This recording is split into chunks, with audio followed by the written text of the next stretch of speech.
आ रही है। प्रियंका गांधी वाड्रा के दौरे की तैयारियों को लेकर इस वक्त का बड़ा अपडेट आपको बता दें। दौरे की तैयारियां तेज हो चुकी हैं। कांग्रेस प्रभारी सुखजिंदर सिंह रंधावा निवाई पहुंचेंगे और यहां पर पहुंचकर व्यवस्थाओं का निरीक्षण करेंगे, जायजा लेंगे। पीसीसी चीफ गोविंद सिंह डोटासरा भी उनके साथ मौजूद रहेंगे। दौरे से पहले कांग्रेस नेता तैयारियों का जायजा लेंगे। कल प्रियंका गांधी वाड्रा चुनावी सभा करने के लिए निवाई पहुंच रही हैं और ये दौरा भी बड़ा ही महत्वपूर्ण माना जा रहा है। चुनावी शंखनाद प्रियंका गांधी की ओर से यहां पर किया जाएगा क्योंकि चुनाव में बेहद कम वक्त रह गया और ऐसे में कांग्रेस कोई कोर कसर नहीं छोड़ना चाहती है और यही वजह है कि प्रियंका गांधी के दौरे की तैयारियों को लेकर खुद वहां पर मुख्यमंत्री भी पहुंचे थे और अब आज वहां पर प्रदेश प्रभारी रंधावा से लेकर डोटासरा भी पहुंचेंगे और तैयारियों का जायजा लेंगे। ग्रामीण इंदिरा रसोई योजना का भी यहां से शुभारंभ किया जाएगा। प्रदेश के कांग्रेस नेताओं का निवाई में जमावड़ा लगेगा। प्रियंका के दौरे से पहले तैयारियों को अंतिम रूप दिया जा रहा है। सहयोगी दौलत पारिक हमारे साथ जुड़ चुके हैं। दौलत, अंतिम रूप दिया जा रहा है वहां पर, आज प्रभारी भी पहुंच रहे हैं, डोटासरा भी पहुंच रहे हैं। किस तरीके से भव्य तैयारियां वहां पर? बिल्कुल, मैं आपको बताना चाहूंगा कि प्रियंका गांधी का राजस्थान विधानसभा चुनाव में अगर देखा जाए तो चुनावी शंखनाद के तौर पे देखा जा रहा है। पहला दौरा बड़ी चुनावी सभा होने वाली है और पूरी कांग्रेस इस चुनावी सभा को भव्य रूप देने की कोशिश कर रहे हैं। कल मुख्यमंत्री अशोक गहलोत भी आए और निरीक्षण करके जायजा लिया। आज रंधावा और डोटासरा यहाँ आएंगे और तमाम जो कांग्रेस के बड़े नेता है वो तैयारियों का जायजा ले रहे हैं। मंच बनाया गया है, बड़ा मंच बनाया गया है, दो मंच और बने, दो बड़े जो है पंडाल बनाए गए हैं। पूरी व्यवस्था जो है वो पार्किंग की व्यवस्था क्या होनी चाहिए, वीआईपी लोगों के बैठने की क्या व्यवस्था होगी, स्थानीय लोग कहाँ बैठेंगे, कांग्रेस नेता कहाँ बैठेंगे, आम जन है वो कहाँ बैठेंगे, पूरी व्यवस्था जो है वो कांग्रेस पार्टी है वो एक इस पूरी चुनावी सभा से पहले है वो मुकम्मल करना चाह रही है। किसी तरह की दिक्कत ना हो इस पूरी रैली में, क्योंकि प्रियंका गांधी, राहुल गांधी और खड़गे ये तीन वो बड़े चेहरे हैं जो दो रैलियां पहले हो चुकी है। प्रियंका गांधी की ये बड़ी रैली है और इस रैली के जरिए न सिर्फ जयपुर और हाड़ौती, ये पूरी जो बेल्ट है जयपुर कोटा नेशनल हाईवे जिसके अंदर अजमेर का कुछ हिस्सा भी आता है, दौसा का कुछ विधानसभा भी कवर होती है और टोंक जिले की जो 4 विधानसभा ये बहुत महत्वपूर्ण है क्योंकि 3 विधानसभा जो है वो कांग्रेस के पास है। तीनों विधानसभा खुद जीतना चाहती है। रिपीट अगर सरकार करती है तो हर एक सीट बहुत महत्वपूर्ण है और निवाई की सीट जिस तरह से कांग्रेस के लिए महत्वपूर्ण है क्योंकि हर बार ये सत्ता के साथ चली जाती है, बदल जाती है। इस लिहाज से हर सीट पर कांग्रेस अपनी पकड़ बनाना चाहती है और प्रियंका गांधी की इस चुनावी सभा के जरिए जो योजनाओं की लॉन्चिंग होगी, इंदिरा रसोई ग्रामीण जो योजना है उसकी लॉन्चिंग होगी, साथ ही साथ मोबाइल जो योजना है उसका भी वितरण किया जाएगा। कांग्रेस पूरी तैयारियों में जुटी हुई है। जी बिल्कुल दौलत, क्योंकि लक्ष्य बड़ा है, मिशन 156 है, ऐसे में तैयारियां भी बड़ी होनी चाहिए। और जब प्रियंका गांधी वाड्रा यहां पर पहुंचेंगी तो किस तरीके से शंखनाद करती हैं, किस तरीके से केंद्र सरकार पर और बीजेपी पर हमला बोलती हैं, ये देखना भी बड़ा महत्वपूर्ण होगा। बहुत शुक्रिया आपका तमाम जानकारियों के लिए।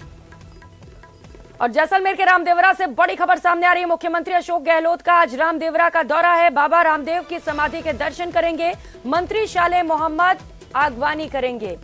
तो लगातार तैयारियां की जा रही हैं। यहां पर आज मुख्यमंत्री अशोक गहलोत पहुंचने वाले हैं और यही वजह है कि मंत्री शाले मोहम्मद खुद तैयारियों का जायजा ले रहे हैं, तैयारियों में लगे हुए हैं। बाबा रामदेव की समाधि पर आज मुख्यमंत्री अशोक गहलोत पहुंचेंगे, वहां पर दर्शन भी करेंगे। मंत्री शाले मोहम्मद उनकी अगवानी करेंगे। तो जैसलमेर के रामदेवरा से इस वक्त ये बड़ी खबर आपको बता रहे हैं। लगातार ताबड़तोड़ दौरे मुख्यमंत्री अशोक गहलोत की ओर से किए जा रहे हैं और इसी क्रम में आज रामदेवरा पहुंचने का कार्यक्रम है। जब यहां पर मुख्यमंत्री अशोक गहलोत पहुंचेंगे तो बाबा रामदेव की समाधि के दर्शन करेंगे। कहा जा रहा है कि कई समीकरण को यहां से साधने की कोशिश की जाएगी। जोधपुर से बड़ी खबर सामने आ रही है। मुख्यमंत्री अशोक गहलोत का जोधपुर दौरा, ग्रामीण और फलोदी जिले का दौरा प्रस्तावित किया गया है। फलोदी में पूर्व प्रधान स्वर्गीय कल्याण सिंह राठौड़ के मूर्ति का अनावरण किया जाएगा। ओसिया में स्वर्गीय रणजीत सिंह भी मूर्ति अनावरण कार्यक्रम में शामिल। तो बाद में जोधपुर से जयपुर जाने का भी मुख्यमंत्री अशोक गहलोत का कार्यक्रम है।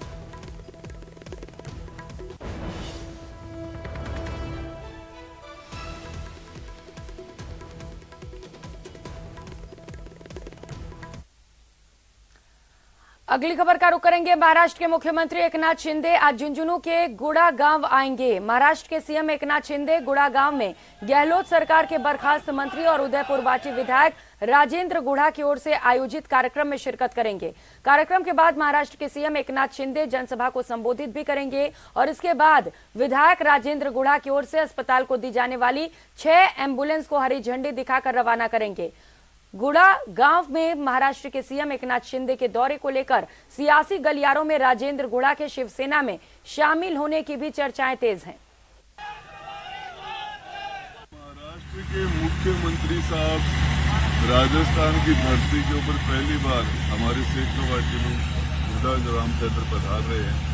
बस सीएम साहब सुबह के काटते आएंगे तो उनका लगभग 9:30-10 बजे हेलीकॉप्टर उनका लैंड करेगा और लगभग 11:30 बजे 12 बजे यहाँ से टेकअप हो जाएगी। अब प्रेस कॉन्फ्रेंस करेंगे वो मीडिया की और उस एम्बुलेंस है वो यहाँ ट्रस्ट को देके जाए। रुक करेंगे। इस बीच मिल रही एक और बड़ी खबर का सीकर से बड़ी खबर है। छात्र अधिकार महारैली आज की जानी है। आरएलपी संयोजक नागौर सांसद हनुमान बेनीवाल सीकर पहुंचेंगे। सीकर में छात्र संघ चुनाव शुरू करवाने के लिए महारैली की जाएगी। एक मंच पर विभिन्न संगठन एक साथ खड़े होंगे। छात्र संघ चुनाव कराने की मांग की जाएगी। तो जब से सरकार की ओर से यह फैसला लिया गया है, ये आदेश जारी किए गए हैं कि इस साल छात्र संघ चुनाव नहीं होंगे, तभी से लगातार आंदोलन देखे जा रहे हैं और इसी क्रम में एक और आंदोलन महारैली की जानी है। छात्र अधिकार महारैली इसका नाम दिया गया है, जिसका आज आयोजन किया जा रहा है। नागौर सांसद हनुमान बेनीवाल सीकर पहुंचेंगे और एक साथ मंच पर विभिन्न संगठन मौजूद रहेंगे। इस बीच जयपुर से बड़ी खबर सामने आ रही है। राजस्थान विश्वविद्यालय के कुलपति राजीव जैन का कार्यकाल समाप्त हो चुका है। प्रोफेसर केएल श्रीवास्तव ने नाम की सरकार से सिफारिश दी है। राजभवन से ये सिफारिश दी गई है। जय नारायण व्यास विश्वविद्यालय जोधपुर के कुलपति हैं श्रीवास्तव। अब राजभवन सलाह करेगा और इस पर अपना अंतिम फैसला लेगा। तो राजस्थान विश्वविद्यालय के कुलपति राजीव जैन का कार्यकाल समाप्त हो चुका है। ऐसे में अब सवाल यह है कि आरयू का अगला कुलपति कौन होगा। प्रोफेसर केएल श्रीवास्तव का नाम फिलहाल आगे चल रहा है। इस नाम की सिफारिश की गई है और अब इस पर आखिरी फैसला राजभवन करेगा। इस पर पहले सलाह किया जाएगा, मशवरा ली जाएगी और उसके बाद अंतिम नाम पर मुहर लगा दी जाएगी।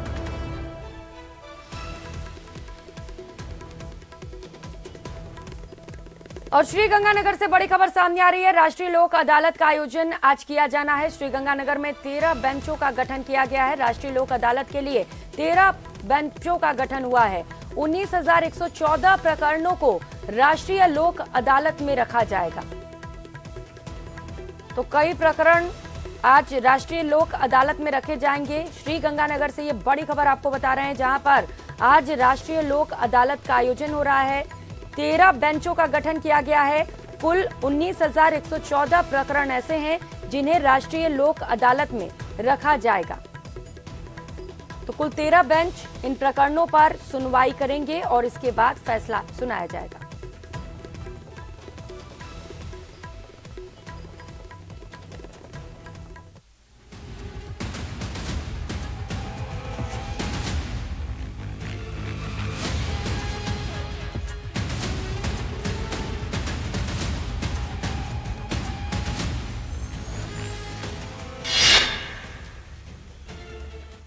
और बुलेटिन में अब बात महाशक्तियों के महामंथन की करेंगे। G20 समिट में इन मुद्दों पर चर्चा होगी, वो आपको सबसे पहले बताते चले। वो बड़े मुद्दे जिन पर आज 20 देशों की शक्तियां, 20 देशों के राष्ट्रीय अध्यक्ष राष्ट्रीय राजधानी दिल्ली में चर्चा करेंगे। इकोनॉमी, जलवायु परिवर्तन, education, climate change, food security, international loan system, crypto currency पर नियम को लेकर भी खास चर्चा की जाएगी। तो ये बड़े मुद्दे आपको हमने बताया जिस पर वैश्विक स्तर पर चर्चा की जाएगी। और बड़ा अपडेट आपको बताते चले, ऋषि सुनक भारत मंडपम पहुंच चुके हैं। के कर कई देश के जो राष्ट्रीय शक्ति हैं, जो नेता यहां पर डेलीगेट के तौर पर पहुंचे हुए, वो लगातार मंडपम में पहुंच रहे हैं। तस्वीरें भी आपको दिखा रहे हैं जहां पर भव्य नजारा सामने आ रहा है, अद्भुत नजारा।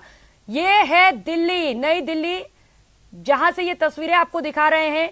तो आखिरकार वो दिन आ गया है, भारत G20 शिखर सम्मेलन की अध्यक्षता कर रहा है।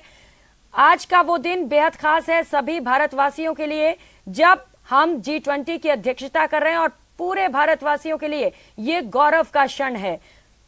पहले दिन दुनिया की 20 प्रमुख अर्थव्यवस्थाओं के दिग्गज नेता एक साथ बैठेंगे और वैश्विक मसलों पर मंथन किया जाएगा। दिल्ली में भारत मंडपम सजकर तैयार है।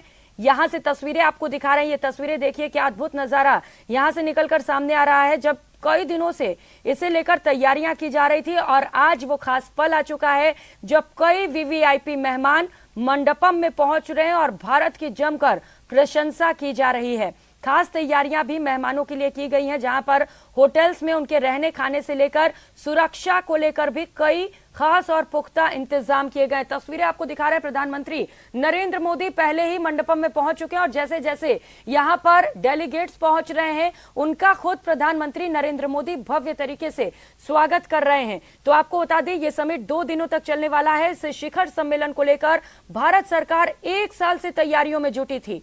विभिन्न मंत्री स्तरीय और कार्य समूहों की बैठकें हुई। एजेंडे में जलवायु परिवर्तन, ऋण, खाद्य सुरक्षा, स्थिरता और जियोपॉलिटिकल तनाव पर भी चर्चा शामिल की गई है। तो वहीं भारत ने इस वर्ष के शिखर सम्मेलन की थीम रखा है, one earth, one family, one future. आपको बताते चले, पीएम मोदी की ओर से इस बार संस्कृत में स्लोगन दिया गया है, जिसकी तारीफ भी की जा रही है, जहां पर पीएम मोदी ने विश्व भर को यह बताया है वसुधैव कुटुंबकम, यानी कि ये जो पूरा विश्व है वो एक है और पूरा विश्व एक साथ तरक्की पर आगे कैसे बढ़े, इसी को लेकर आज ये चर्चा की जा रही है कई खास मुद्दों पर। जैसा कि पहले ही हमने जिक्र किया कि कौन कौन से वो बड़े मुद्दे हैं, ग्राफिक्स के माध्यम से भी आपको बता रहे हैं कि आज के G20 समिट में जो बैठक की जा रही है उनमें कौन कौन से वो बड़े मुद्दे हैं जिन पर देश की 20 बड़ी ताकतें एक साथ एक मंच पर बैठकर एक बड़ी चर्चा करने वाली हैं।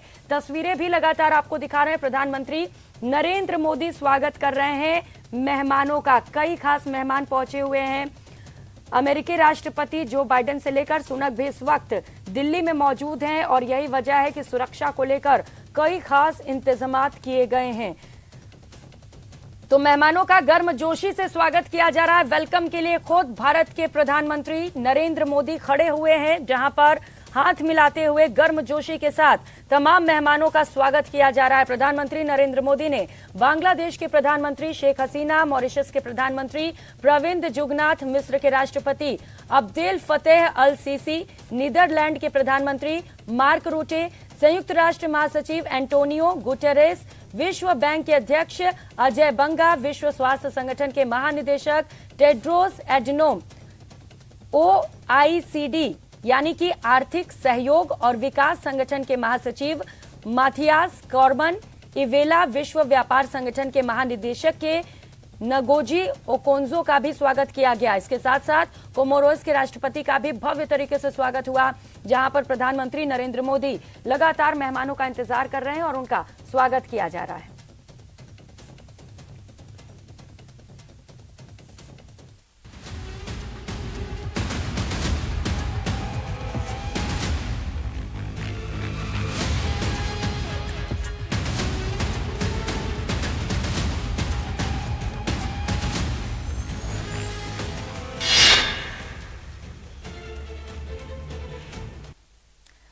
तो महाशक्तियों के महामंत्री